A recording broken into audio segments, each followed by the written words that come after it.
first a million times with complexion. Complexion don't mean a thing. From New York to Minnesota. It's your boy Dave East, and I'm with my guy, Daddy De Niro. Minnesota, what up? This right here is called Beater. Hey, yo, Daddy De Niro, talk to these niggas, Brody. East side. Yeah.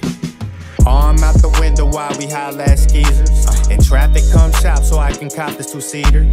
Bumping instrumentals off the top going ether. Can't feel the bass up in this bitch cause I done blown out the speakers. Cuzzle getting to it with the odds for leisure. We bout to slide on my mans and spin the block with these heaters. I grew up in the hood, that's why I got this demeanor. Boy, it's me against the world when I hop out this beater. Glancing at my rear view, I'm looking out for the po-po. Hitting all these things, cause I got the shit for the low-low. Of course I got wheels, no need to ask if I'm mobile, but meaning to take spin. I've been rolling up like a yo-yo, and outfits that cost more than the whip. As bad as it looks, nigga don't question the drip. Cause I'm all about my herbs and cheese like Italians. I'm in the Chrysler from '06, still bagging these stallions. If I own it, I ain't in it, dawg, that shit is childish. Until it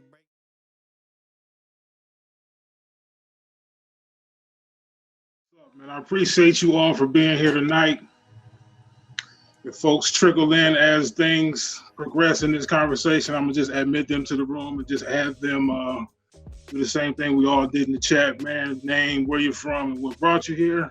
I hope everybody had a chance to view Illegally Black, the first rough draft of project that I created just to create a conversation for us to have this evening.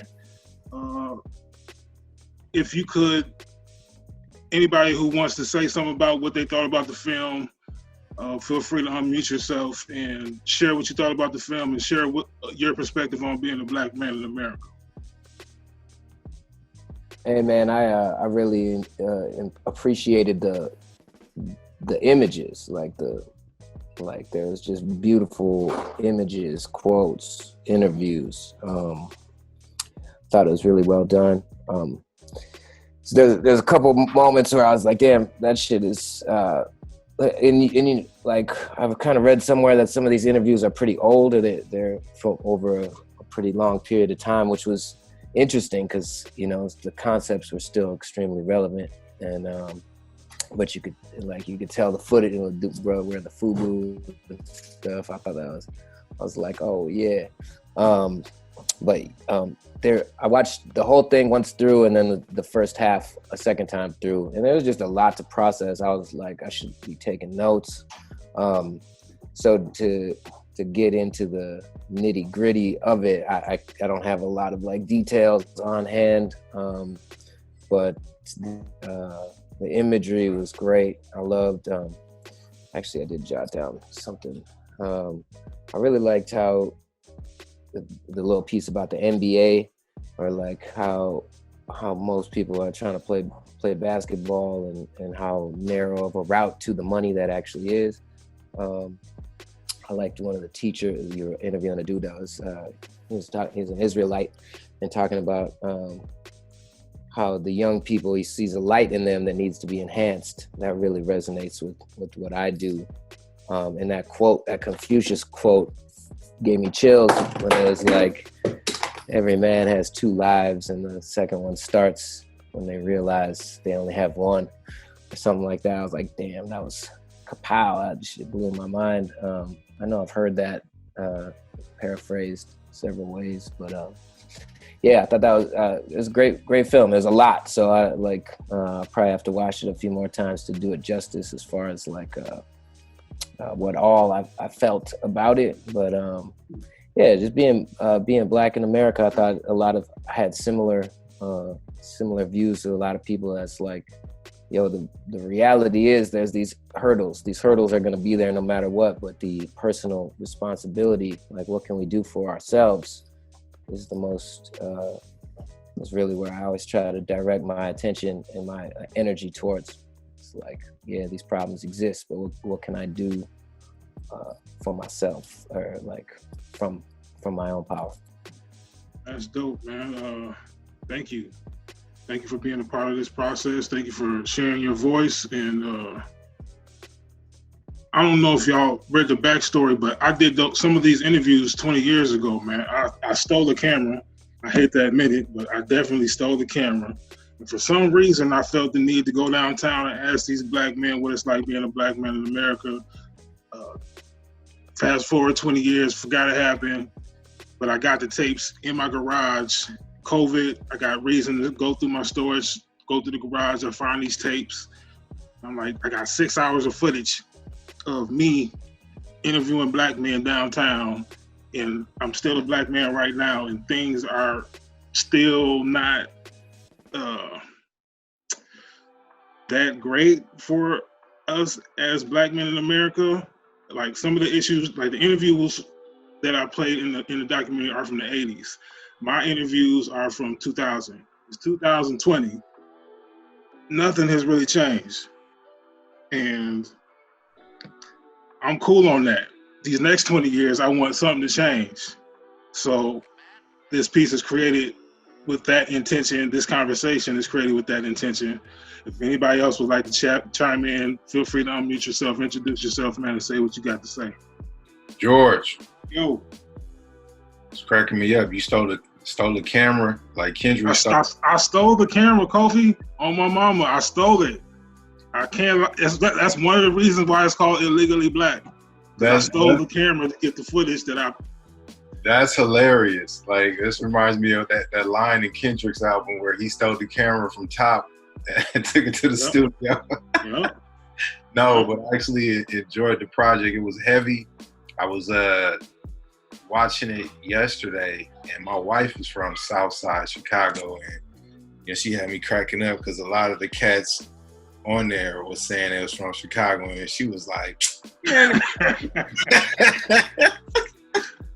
it was like, he from Kankakee or somewhere. So that was funny. But on a real note, a lot of things stuck out with me because I grew up on Jawanta Kunjufu books, and the portion about the education really resonated because it took me back to like when my mom used to be showing me his videos and sliding his books under my bed and stuff, and under my door or whatever, and just kind of asking me questions later on. Youth are doing a good job in school, they get teased. When the brothers are doing a good job in school, they're called a chump or a nerd or a fag. And I've even heard in some cases that when black youth are doing a good job in school, you're acting white. Now that's deep. If being smart is acting white, what does being black mean? So that was one thing that was really poignant and profound, that you slid that in there. And I guess to like wrap it all up, when we talk about being a black man in America, and this might be true in, no matter what the race is, I think being a man is having the ability to provide for your tribe. And the disconnect with black America and black men particularly is we often are denied opportunities to provide for our tribes by many ways, by not receiving quality education, by not being offered loans from banks or interest rates that are reasonable for allowing us to continue to grow our business, expand and scale, not being able to move into certain neighborhoods, not being the first one to lose your job if you were to, if there's a downturn in the economy, being hired with the lowest rates. And all those trickle back into, like, what is your healthcare going to be like? What kind of food are you going to eat? Where are you going to live? Where are you going to send your kids to school? Are you going to be able to travel? All those things. Are you going to be able to send your kids to college? Whatever the case may be. So to me, when you get in the way of any man, but we talking about black men tonight, when you get in that way of that man's ability to make money, to earn money, legit, because they'll lock you up. All of us know that. If you're doing anything else, if you block that man's going to be destitute, at the worst end and at the highest, and anywhere along that spectrum, you're probably going to struggle. And we all got our own struggles, but that really stuck with me. Everything to me in that video circle back to not being able to provide for your tribe. And of course, there's identity things in there too, but that was really big for me. And kudos on the project. Thank you, sir. I don't know everybody on here personally, but I'm glad you are all here, man. Anybody else would like to chime in, add to the conversation? Peace. So much to unpack, man. First of all, let me just start by saying that, I hope that this conversation reaches you all in the best of health and spirit this evening. I want to salute you, Brother George, for your due diligence in putting together the project. And like I said, there's so much to unpack in just that short doc that you put together there. With regards to being a black man, I mean, what can we say? The one thing, if anything, that comes to mind is, so I'm originally from New York. I relocated to the Twin Cities as a teenager back in the early 90s. And, the culture shock that I experienced, I could really speak to that.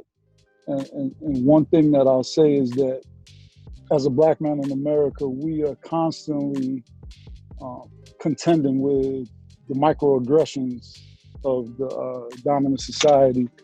And there's a study that you all can look into called Racial Battle Fatigue that, is something that is a result of those microaggressions, especially like for me, when I find myself in spaces like workplaces and things like that, where I may be the only one.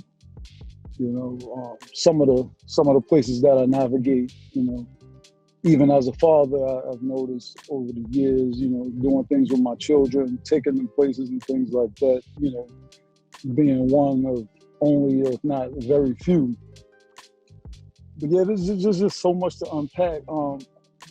We touched on Dr. Jawanza Kunjufu, and I think one of the things that we have to explore and consider is when we talk about being a black man, the emphasis being on man, because he also has committed himself to work around what it is to be a man, right? And definitely, like the brother just illustrated with regards to being a provider for your family, that's something that we can't overlook and understate the fact that there are a lot of individuals that would, whether it's, because of their age, consider themselves to be men, but they're, parading around really as boys because they haven't reached the maturity that is necessary to fulfill the obligations of being a man. And that's, I'll just leave it at that. Appreciate you, sir, man. Anybody else like to chime in? What's up, David, man? I see you just checked in, man. How you feeling? Again, Kofi, thank you for speaking. Chance, thank you for speaking. VH1, thank you for speaking, man. I thank you all for joining us this evening, man. It's an interesting thing, man. Like when you decide to create something and then you decide to share something that you create, man, you don't really know what you're gonna get at the end of the day. But the fact that 48 people signed up and you all are here, some progress was made. X amount of people have viewed the project. I've created an opportunity for somebody to think what it's like to be as a black man in America. At the end of the day, what I really want to create is conversation. I really want to stimulate the mind. I really want to create an opportunity for us to see us in a different light. I really want to figure out a way for us to collectively work together and be more cohesive in the things that we do moving forward, because we are all amazing in everything that we do. I love all of y'all, and I appreciate all y'all to the utmost, and I appreciate y'all for taking the time to be here. With that being said, I just want to piggyback over what you said, because I meant to mention this too. Like I said, I really salute you for putting together the project. But, with us being on the heels of the chain of events that transpired this week, and obviously everything that transpired in 2020, it made me think about the quote from Chinua Achebe, where he, spoke about basically historians, right, and us documenting our history, where he was quoted as saying, and I have to paraphrase it, where he said that until the lions have their own historians, the history of the hunt will always glorify the hunter. Hunter, absolutely. You know, so Let the lion share his piece, man, and it'll be a totally different situation, man. The lion was just out there minding his own goddamn business. indeed, man. So we have to be very careful of revisionists and how they revise history. So again, I just want to just commend you, salute you for that, and this is something that we have to continue to do, because there are generations that are going to follow. And I want to do this once a month at some point in time. I want to get black men in a space where we can just have conversation, exchange resources, exchange ideas, and execute these ideas, and everybody eats at the end of the day. Yeah, because we're living in unprecedented. I feel like there's 8 people over here right now. We're all not in the same place. We all have a different skill set, right? But if we all have a conversation and say, hey, we're going to put X amount of dollars here, that's $800 or $1,000 we got to put into something, whether we buy Bitcoin, whether we buy some oil stock, or whether we invest in Mark Webster. He has a food truck in LA, a Fat Burger. If we invest in him, like, we should be able to keep things alive and get things started at the same time. And I feel like I know my network is amazing. So, like, now more than ever is a time to create, produce, and collaborate. In my opinion. Hey, George, let me say something real quick. So, Mark just hit me up and told me about this an hour ago when I was on the road. So I didn't get to watch it yet. I watched it when we hang up. I just want to jump on and say congratulations, first of all. But I also want to mention, we talk about illegally black. We just talked about the events that transpired this week. When you listen to commentators, I don't care if you're on CNN, MSNBC, Fox News, whatever you listen to, the idea of the protections of the Constitution, when you compare them to how fast judges are to ignore or look for reasons to circumvent the Constitution when it comes to locking our black asses up. No, seriously, I mean, it's just crazy. I'm laughing because I agree. But when you listen, but when you listen to them talk, you're like, y'all talk about a whole different Constitution than the ones we face when we walk in that federal courtroom, or even sometimes even that state courtroom, right? Like they've chiseled away the Constitution so tough, it sounds crazy to hear them talk about the protections that people have right now with all the stuff, all the protections they talk about all these people have over this last week. Why you can't do this to Trump, why you can't. It's just crazy. It's just, we always know there's 2 Americas, 1 black, 1 white. Even that people of color should know, all them colors don't apply to us. You know, so I just want to say congratulations. I watch when we get done and send you an email with some feedback and jump on once a month, whatever you want to do. Absolutely, man. I'm here for it, man. I appreciate you taking the time and the space to show up, man. That's half the battle, man. Would anybody else like to chime in and add to the conversation? I just want to say congratulations on finding the tapes, you know, taking the time and the energy and the thought and having the intention to kind of put it together. Because I think also too, with a lot of us in particular, we have a lot of ideas and we talk a lot, and you know, and a lot of it is good, but sometimes we don't have the resources, the money, the capital, or you know, we got so much going on that we never see it through to kind of really get it out there and share it with people. So, you know, when that does happen and it's of quality and value, I love to support it. And, you know, this coming from Minneapolis, you know, it was really dope. Because again, we've this type of talk and these documentaries, they've been going on for, you know, hundreds of years, but it was cool to see one from 20 years ago from Minneapolis, from somebody that I knew, you know, so, you know, it just made it more personal, more relatable. And, you know, especially like you said, in light of everything that's gone on in 2020 in the last week. And that's also something I like, because now I feel like I got a new tool to share with my friends and family. And, you know, people like, look, here's the link, check this out, watch this. And, you know, kind of go about it that way. And, you know, even though I'm not in Minneapolis right now, I still feel very connected to the community, and I always will be. So, you know, anything I can do close or far to help out, participate, support, you know, I always want to be a part of that. Appreciate you, man. Anybody else like to chime in? Yeah, just real quick. You know what everybody said. I feel the same way. I want to congratulate you, man, on actually doing what you set out to do. I'm really big on the images and self-esteem part of it. I'm not really a mentor per se, but I take every kid I can under my wing and try and give them little nuggets of wisdom, help them out, point them in the right direction for resources, things like that. I was a youth coach, football coach for 12 years. So a lot of those kids that I coach are in high school right now. They're seniors. And so this is something that I share with them because, you know, I think it does shine a light on the importance of images and self-esteem among Black men, especially in America. But like Mark said, you know, it's from a guy from our city, and that makes it a little more important to me. And I think it would be a little more important to them to see somebody from the same conditions, the same streets, that is saying something that needs to be said in a way that they can comprehend, that they can digest. So with that being said, I just love the fact that you did kind of hold that with a certain level of importance, like the importance of us having positive images and being self-aware and being proud of who we are.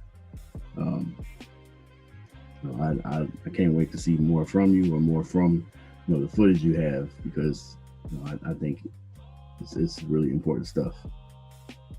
So again, thank you. I appreciate you, man. I think every voice has been shared this evening. I got one question for everybody before we all get up out of here, man. I'm doing this tomorrow so far 47 Black women have signed up. Is there any questions, Black men, that you would like for me to ask tomorrow during my session similar to this with 50 Black women?